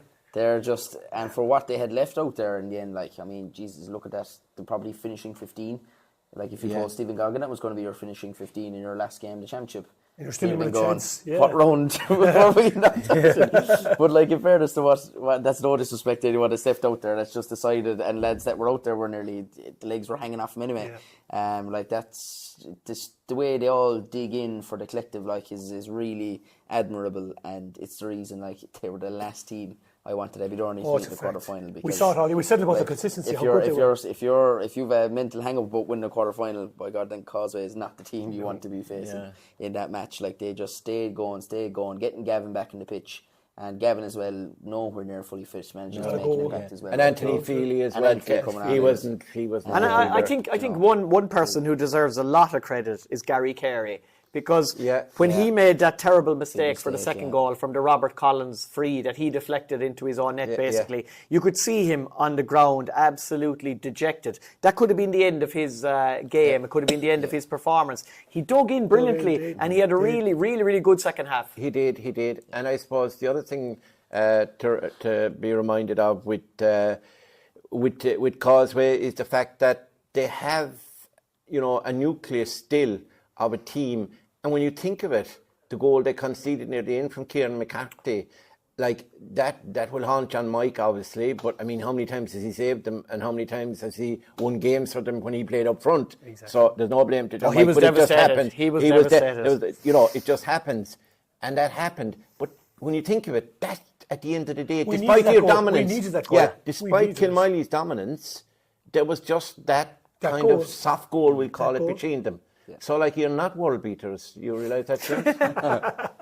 Jesus, shut up, Mort, will you? Oh my God. No one in our Kerry's at home saying, you shut up. Right. Okay. So, Kilmowley, worthy winners there. Causeway ran them very close. They had a good. And now, actually, the betting for the championship will be going on now to the 2 semi-finals after this. But the betting is that Ballyduff and Kilmowley, who are meeting, are 7-4. I think Abbeydorney are third favourites. They're 11-4, and I think it's something like 4-1 if you fancy Ballyheigue. So it's pretty tight at the top. In other words, the betting is saying any one of the 4 teams could win it, not just Kilmowley. So now that's the look back at the weekend, and I would say anybody who was actually watching the games on Clubber, they were all live, or anybody who saw the highlights, or if you're watching this show and watched the highlights, you'll have thoroughly enjoyed the fair because it was excellent. It was real championship. It was typical. And on Sunday, we had the Ballyheigue crowd in, the colour, the excitement, the sunglasses, the shades. And we had the Kilmowley crowd in with the ducks. No, that's the duck pond, isn't it? That's fun. And Ballyduff were in on Saturday. So, and Abbeydorney came Friday night along with Lixnaw. So overall, great weekend of hurling, and we're looking forward now to this Saturday. Obviously, no hurling on Sunday because of the All-Ireland hurling finals, so at least we get a break for that, lads. But we have a game at 5 and 7 on Saturday evening, and we will preview those games now.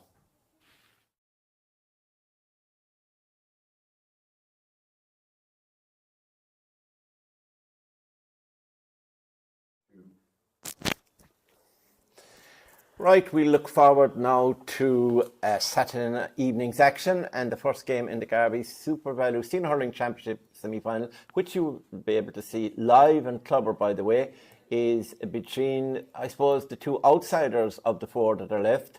One of them, of course, will have to be in the final. That's Abbeydorney, whose last victory was in 1974, sometime in between the two world wars, and the other team obviously involved is Ballyheigue, and they have won it for 24 years. 2000 was the last time that Ballyheigue won it. So we'll start with it, and just an update on injuries is, as far as we know, in that game. Aidan, I'd have Abbeydorney clean bit of health as far as you know? Yeah, it sounds like it's all good. Haven't heard any. There was no injuries out of the game itself. Everyone came out of it okay. There was a lot of cramps and stuff like that, but everyone is from everyone that played the last day anyway, all good, thanks be to God. Yeah, and Ballyheigue, I don't think they had any lads going off. Should they hadn't, they were injured. Cramps and stuff, but they looked good. They should be okay. Yeah, so they hopefully, because we've had enough injuries for one championship, like, you know. It's been, to be nice to see teams. So we come to Kilmowley. I think they're probably the team that still hasn't a clean bit of health, but we'll be discussing that after. So, John, we'll start with you. Abbeydorney, Ballyheigue, how do you see it? Their form to date has been pretty good. I mean, Abbeydorney have been pretty impressive in the group stages, and they were impressive enough, as we discussed earlier.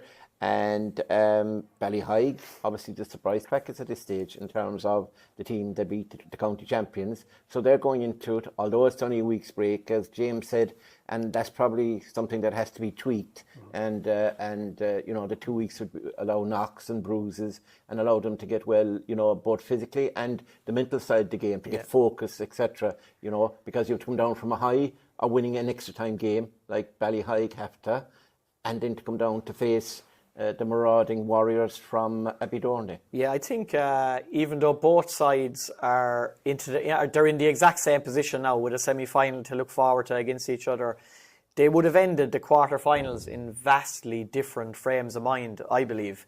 Like, Ballyheigue would obviously have been cock-a-hoop at knocking out the champions, and with their overall performance over 80 minutes, scoring 3 goals and 24 points in total, possibly beyond their wildest dreams of what they would have expected that morning, of what that side was capable of producing.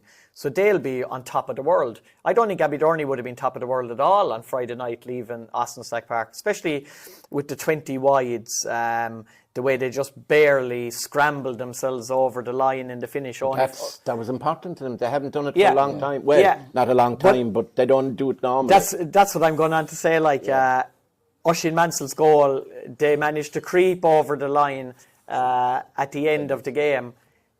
But in a strange sort of way, I think Abbeydorney have much more room for improvement than Ballyheigue had at the weekend. Ballyheigue played as good as they possibly could last Sunday. I think it was real high-level stuff. But I don't think Abbeydorney were near their best last Friday night. I believe that they will have gained a lot of confidence from the second half, not depending on Michael O'Leary to a huge degree as they had been in previous matches. I expect a massive game from him this Saturday. I think their defence is excellent. I think the likes of Philip Lucid, Eric Walsh, etc., they won't get the same space, I think, that they got even against Crotta the weekend. I just believe that even though their quarter-final performance was a lot worse than Ballyheige's, I think Abbeydorney are in a better position to win the semi-final. I just got a text there, I think. James O'Connor, torn hamstring. Oisin Mansell's Playing it all down. Oisin Mansell's gone to play as the rules with the Geelong Cats. They call that. Michael Airy got hit by a tennis ball and something. Yeah, no, They're out. he chased his greyhound and pulled a hamstring because his greyhound isn't fast. But anyway, James, Yes. matchups. Come What on. are the key Crucial ones. clashes? Like if you look at, of Clashes. course, you wonder you have to target Michael Leary, Yeah, and you have to negate Ronan Donovan's influence and James O'Connor. yeah. Their influence last Friday night, they were crucial. Everything good in their backs, those two were involved. So who'll mark Michael O'Leary? Really, it's like Colin is going to sit in to an extent. He'll sit in front of Derek gonna Carney. sit in, but like- Derek Carney's going to take him, surely. I think that. You think Michael that would didn't beat him takes in the away air? from Dara. That didn't takes away from Dara. He's not going to be Dara going made forward. 5 or 6 brilliant, absolutely do it brilliant though, ones. really, like- He But might Kieran have to, Casey can only- do that. Only on size. Like if you look at the rest of the backs, who else has got physical size? Yeah. No one else. Jeez, you go to Moscow. No one else. No, as you say, you could lose Massey Gaynor then maybe. Yeah. Like, Well, look at yeah, the you're rest- going to. That's you're the going thing to with have Michael. trouble. That's the beauty with Michael. Someone has to mark him. Yeah, and somebody that's- does. You immediately upset your opposition. You're upset with exactly. like Like, that. but what both teams have to remember is this game now takes on a different life. Yeah. As to what it was. What they have to forget totally now about last weekend. But like with that, they really had to park that. Because if they're trying to carry that wave on now with them, you could fall flat. Very, very flat. And Abbeydorney have to think, right, okay, this is not just St. Brendan's, let's tip away again, let's tip away. They'll get their eyes open pretty quickly against Ballyheigue of what level they need to be at. Both of them really need to pick up. But as you say, with the matchups, Colin is going to drop. On the opposition, who's going to take Michael Lean? And who's going to take Phil? Like Phil Lucid inside. Jed Mansell might take Brilliant Michael lad. Lean. Jed is a great marker, good marker. But can he handle Michael Lean? I don't think so. Yeah. It'll be one of. Don't think so. It'll be James. It has to be James. has to be James. Well, I'd say. see, Or Ronan. It depends. Says Yeah, it. it'll be one of Could be Ronan Ronan. or Jamesy. One of Think them they has to have to. stay in the middle. And one of them has to pick up And Michael Lean's. one of them has to pick up Michael Depends Lean. how Michael Lean Could be goes. Niall Mahoney too. Like. Could be Niall Mahoney. Michael Lean could station himself in Yeah. the field. He could. Like he can. I'd give that man as much of a free role as you could. Like wing forward doesn't mean you're staying. Who do you think will pick up Philip Lucid? Like they will say Kieran Deneen will take Philip Lucid. They will think, I think myself he will take him. Philip Lucid will take. What about Michael Clifford? He's a big lad, a strong lad. Like he'll be. He has pace Eric as wants well. Eric wants his size inside. Then like Eric played well. I think Eric played well the last day. Yeah, but I would back Stephen Egan. Stephen Egan again. Eric caused Stephen problems. It causes him in the trouble. county league Size. match in Abbeydorney. Size wise, he does. No, I have to physically. say that they were very isolated inside. So that's something Abbeydorney need to watch. Stephen had it tough against him. Yeah. He's an awkward man to mark. He is a Eric, big like, you know. buck. Like he's faster than you think. Yeah. It's just you think he's It'll all be a good big. battle, be an important It'll be battle. important. I think another thing is Stephen that well capable, obviously. Yeah, of He's course well he is. capable. Ballyheigue also have to consider who takes Oisin Mansell. Yep. They do. See, I just think that's what, from Abbeydorney point of view, it's what gives me confidence. I just think we'll have that one Couple of forward extra that's fla- enough. yeah, maybe. Just that one forward that's enough. That's what we worried about. I worried Jack about that. Sheehan, Yeah. Sheen, even let's say David Egan, Brendan Leary, and Michael Slattery came off the bench the last day. They can all chip in with a 5 point good or two, minutes out yeah. of Michael. You never know what you're going to get off him. Yeah. I just think we might have that one more. And obviously, look, that's a biased opinion by me. But I just think we might have that one more forward. And the only place I see them losing out is midfield. Yeah. I think Phelan and Mossy Gaynor are better than the two boys. Yeah. Judging by what we saw last day, they're fantastic. Phelan was superb, Mossy was superb. I know, look, like Daniel Leary was very, very good. Yeah. Nearly more as a push They're not forward. very settled. Like, No, who they don't was- seem to be. You have a couple of different guys. Would you Jack start Jack Brendan? Parker was down to start the midfield. Didn't go there, I'd say. Didn't even come onto the pitch. No. Thomas Sanford started instead. You could end up with Niall Mahoney. That's where he should be. That's where he should be. Likely, Yeah. Yeah, and Will maybe Brendan still be a bench player? I think, but I honestly, like, for Brendan, I think that's just his best role now. Like, you know, physically wise as well, is the best impact he can make. Yeah. He's off the bench. I keep him for the bench, absolutely. You Yeah. have to finish strong. Yeah. I think they've plenty to start strong, and you have to keep some. Big okay. Right. So let's get a call. No, we won't ask you and embarrass you for once, Aidan, and ask you. You obviously are hoping, as well as praying and wishing, that Abbeydorney would win it, and they'd be your choice. And we won't. I ask must you. say though, no matter what happens, like, it'll make for a great county final. Either ourselves or Ballyheigue being in it. Yeah. Like, it is great that we're kind of on the same side. Yeah. Because it'll be. It's not great for called you, like anyway. Kilmowley It's great or for whatever. Yeah. But the two teams were sitting at home listening to that draw, and they said the exact same things to each other as the opposite side would have said. Yeah. Thank God it's them and not Kilmowley or Ballyduff. Yeah. Well, yeah, what we were obviously. saying was the only two names in the pot were Kilmowley and Ballyduff. That's what we were saying. Where are all the other names? Were they even in the pot? Well, two of them Kilmowley and Ballyduff came out, draw stop. Well, two of them Go home. two of them are in another pot. There's no pot over there. James, who do you think will win it? If they can curtail Michael Leahy to some extent, Yeah. and if Ballyheigue can carry just their hunger and their pace, Yeah. I think they have that in spades.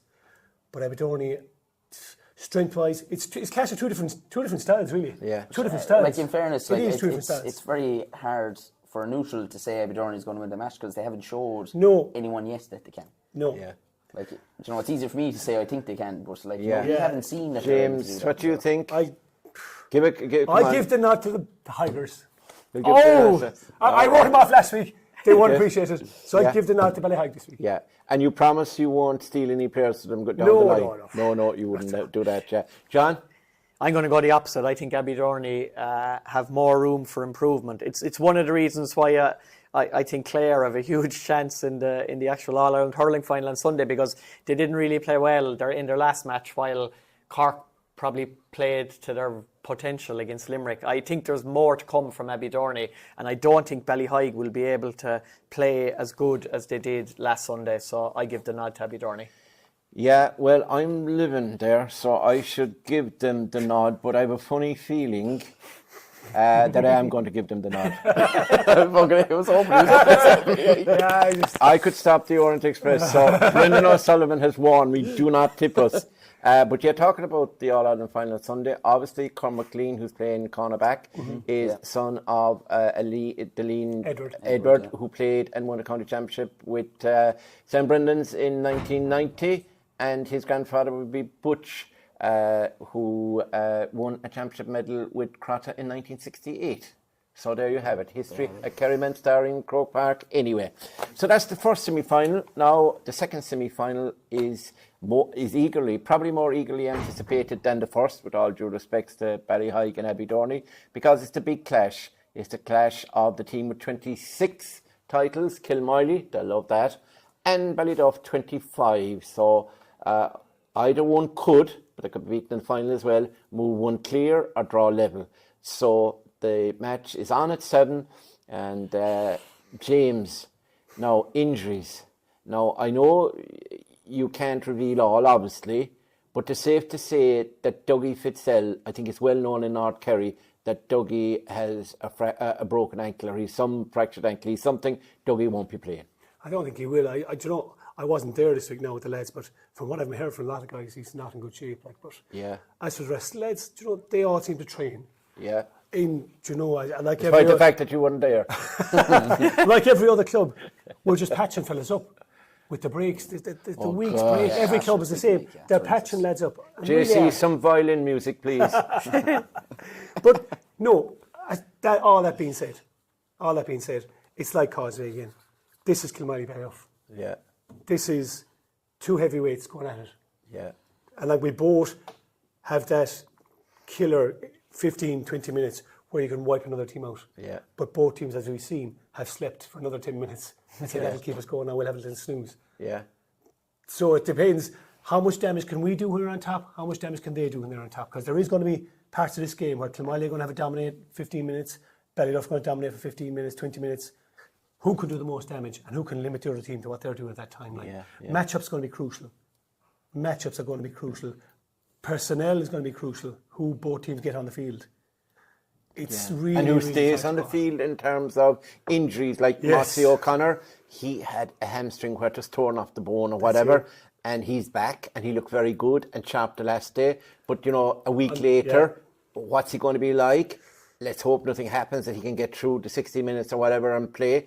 Daniel Collins hasn't been 100% all year, but Daniel will play and give his all. Anyway. Paddy O'Connor, you have Luke Whitzel, I'd say, is out. Robert Collins went off injured. How serious is that injury? Coleman Savage was on the team to start and didn't start. We don't know how he is like. So I think Kilmowley's chances may well depend, Aidan, on who they can actually get on the pitch. Yeah, I suppose Jordan there, if you're John Myler, you're expecting a bit of a reaction from him, I suppose. Didn't play He was up sick to his actually. standard. Yeah, there was There was reports that he had COVID. Yeah, he wasn't up to his standard. Like, he came off as a sub or came off substituted off. So you'd be hoping for a reaction out of him. And it's funny, like I'm looking at like Philip Ansell there and Luke Rochford, two forwards who won't be getting the attention everyone else will be in what's a really stacked forward line for the two teams.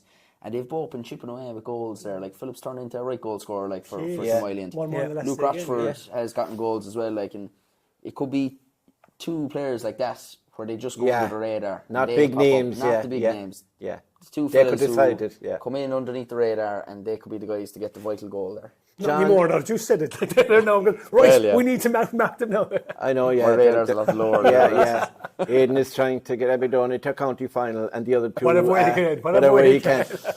John, there's also Jack Goulding is back, and now Podge has played, so hopefully he's fit. And we were talking earlier about Dylan Moriarty, hopefully he starts. But look, Mikey Boyle, he could have a big part to play, even a cameo of 10 or 15 minutes in a game because of his experience. He won't panic. He has that composure, and he's a leader. Now, Kevin Goulding has been filling in from kind of the back and doing very well. If Mikey was to come on, would you bring him at full forward, or would you bring him back as a sweeper? I don't think you need to bring him back as a sweeper, especially with the way Kevin Goulding is and his injury operating in that position, and Mikey mightn't have the mobility to cover that length across the half back line. He's slow, are you? No, with his current injury, like as regards sweeping in front of the full back line and across the half back line and everywhere. No, I think the Kyle O'Connor probably versus Mossy O'Connor could be a serious potential matchup. Like Kyle is probably the best, maybe, to pick up Mossy because of their size and the way he's been playing very well with Kerry. So that could be a fierce battle. Like when Ballyduff play Kilmowley, it's kind of like form really goes out the window. It's like Celtic and Rangers. Yeah, it's like all these great rivalries. Like, you know, you've the City and United. That's not a rivalry.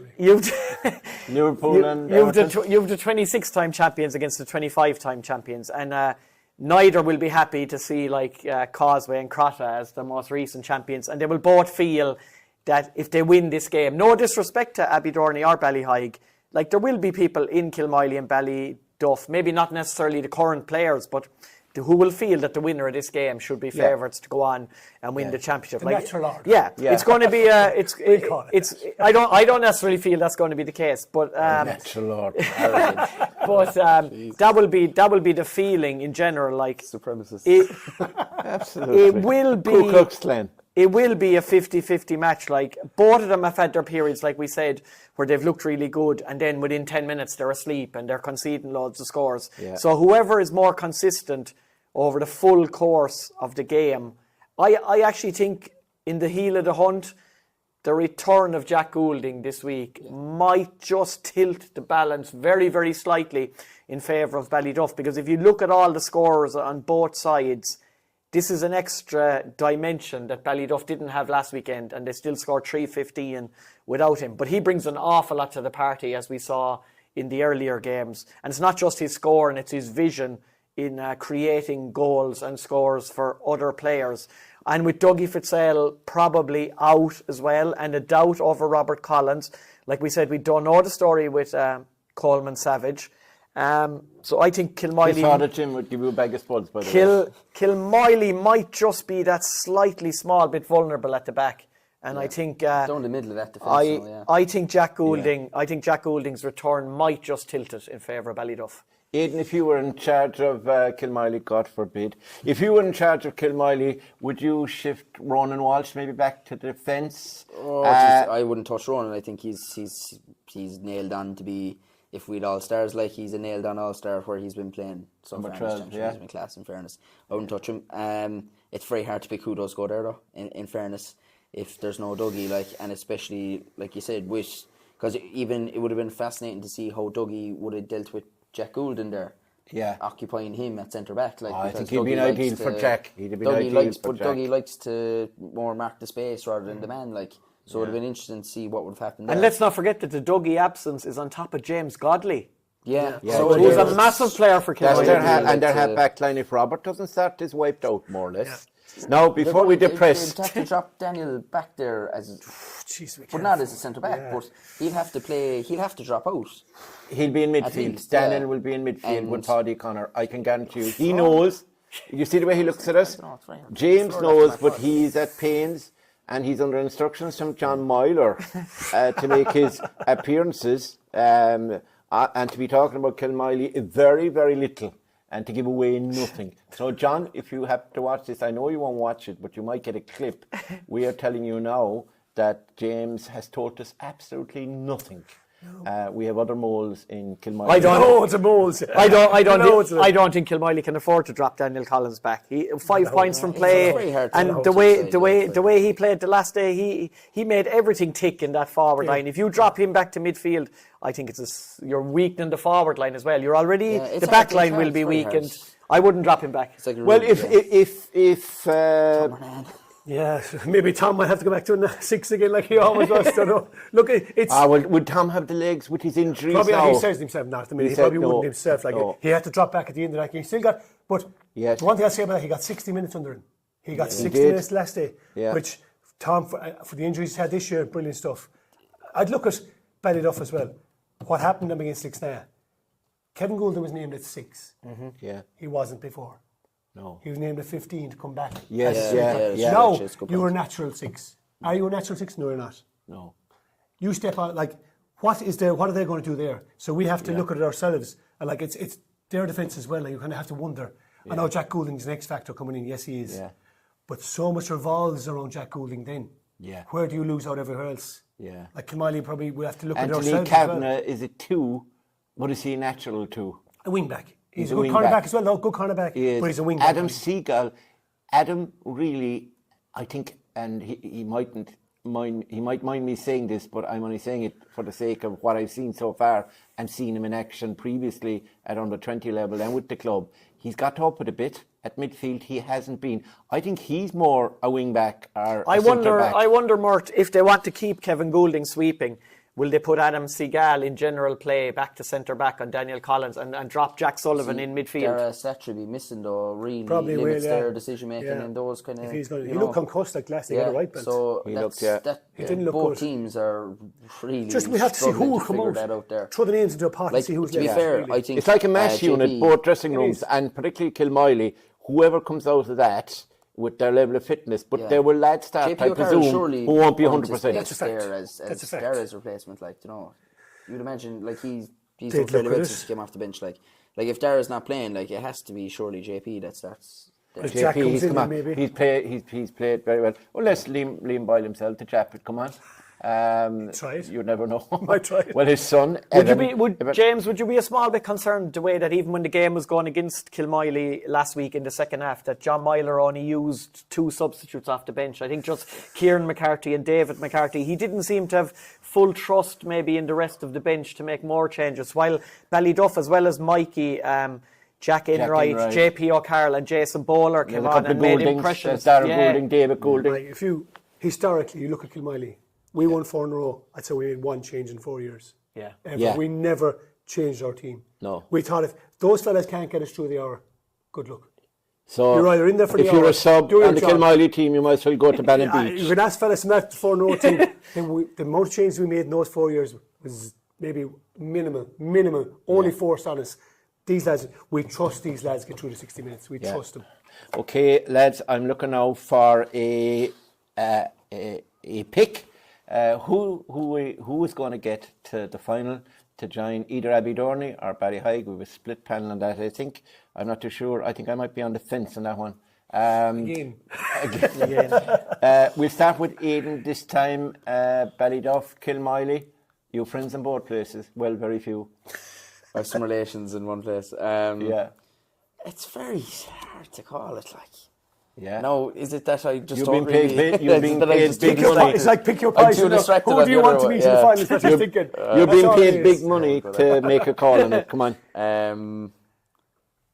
Who can you beat, so? Call it that way. Who can Abbeydorney beat in the final? So? They No can't beat offense, I think- Ballyduff, so it has to be Kilmowley. I just think with the injuries with Kilmowley, There can be replay in Jack these, won by the that. way.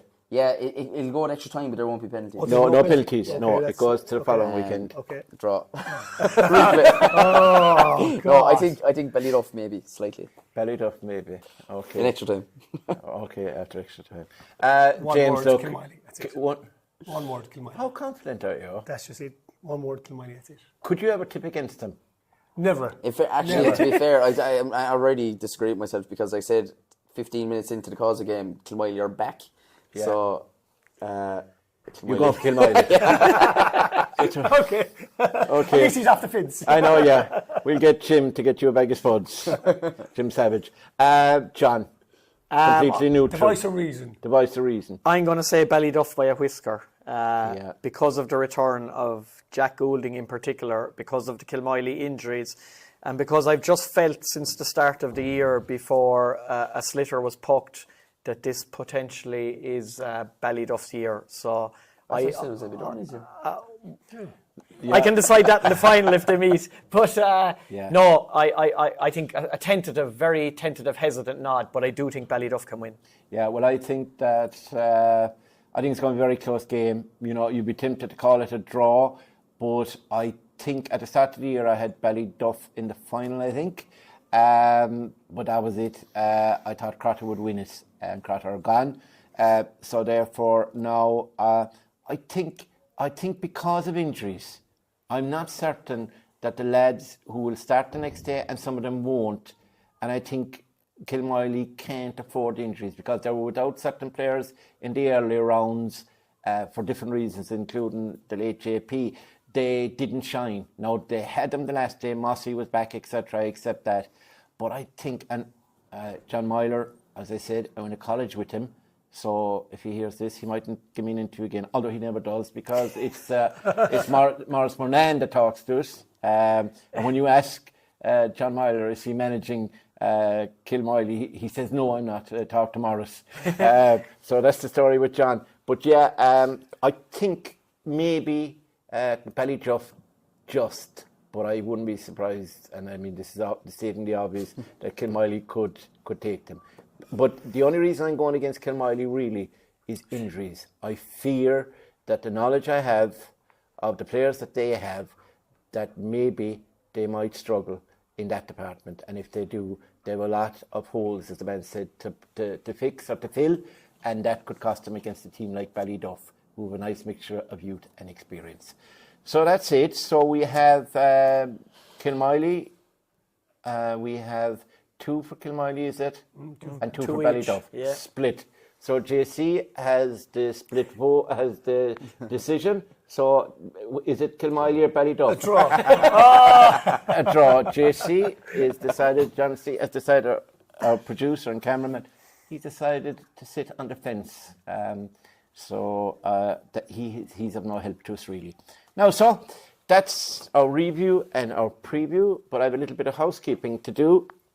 First of all, look, these games last weekend were brilliant. This weekend we're promised 2 great semi-finals. We've discussed them there, and you can see them only one place live in Clubber. And I reckon because the ladies' final is on, and we wish Kerry well against Armagh at 7:15, the only place you'll actually see or hear the entire second game is that's Kilmowley and Ballyduff is on Clubber. So I would implore you to either buy the game, subscribe, or what's better is the annual pass. It's great value. There's going to be hundreds and thousands of games, even at this stage. We have Tipperary, we have South Tipperary, North Tipperary, East Tipperary, West Tipperary, we have Waterford, the Longford Football Championship has started, Offaly, all over the country. And there's darts and Formula 1 and everything else in it as well, but in Hurling. And remember, next weekend, and we'll be previewing this next week as well, there'll be a special preview, the Senior Intermediate Club Championship starts in Kerry. And you have teams like Dr. Crokes facing Dingle on a Saturday night. You'll be able to watch that. You have the Clifford brothers and Fossa taking on Beaufort, Sean O'Brien and Sean Coffey. There's some fabulous fixtures on that weekend in the Intermediate and Senior Club Championship. They're all on Saturday evening, so you'll be able to watch some of them and look back on others if you have the pass. So I would implore you, I think it's great value. It's 149 something, another 95 loose change. Get the annual pass and you'll see the entire, not long will you see the semi-finals. There's a good chance as well that you might even see on Clubber the county senior hurling championship between Ballyduff and Ballyheigue. Sorry, between Abbeydorney and Kilmowley. It could be anyone. But that could be on, because that's on August the 4th, Sunday, August the 4th, as we understand it right now. And if it is, it's going to clash with the ladies, which DG Cahar do, of course. So we might have a chance, we'll see, of bringing streaming live to the Kerry final as well. So look, it's great value, lads. And listen, forget those old things you have at home that you can watch it for free. This, obviously, camera work and commentators, etc., except James, have to be paid. And that means that it costs money to produce and to present the product. And I think so far the feedback has been great from everybody. And we thank you for your encouraging words as well. And we brought the games into your homes, and especially for the people that are away, the diaspora, and the older people who can't get to games, like James McCarthy, anymore. So there's an app. Is there a new app? There's a new app coming out. There's an Android app, and there will be an app for your iPhone as well. But the Android app is there, so you can have it on your phone for the younger generation. So there it is. So you have every incentive now. You have 2 semi-finals come up, possible final. You have a whole raft of club championship fixtures in Kerry and county championships in September, right up to the end of October. And after that, we'll probably be covering Camogie and everything else that moves. Club championships, Munster, you never know. So loads coming up. So listen, thanks for your support, but we need you now to subscribe and to buy that either annual pass, which I think is great value, and also you can actually buy the games individually if you want. So that's about it for now. I'd like to thank my panel. Very interesting discussion. We went on a bit longer than we intended. That's because the boys don't stop talking. But my middle name is Brevity, as you know. I would like to thank... Nobody believes that. Even Jaws wouldn't swallow that. Now, I'd like to thank John O'Dowd for your contribution. Well done, John. Thanks for coming in all the way. James McCarthy, as always, insightful and... a great knowledge. Obviously, he has 8 county championship medals, but no county intermediate medals. Still can't find one anywhere. And Aidan, our young man on the panel, who was able to open the door here and get us in tonight, we'd like to thank Aidan as well for his contribution. Obviously, he's deeply immersed in Abbeydorney, and we wish all the teams the weekend, Abbeydorney, Ballyheigue, Ballyduff and Kilmowley, all the best, and may the best 2 teams reach the final. So this is Mort Murphy signing off from this preview show and review, and also thank the man behind the camera, the man that makes all this happen, the genius that is John C. O'Shea.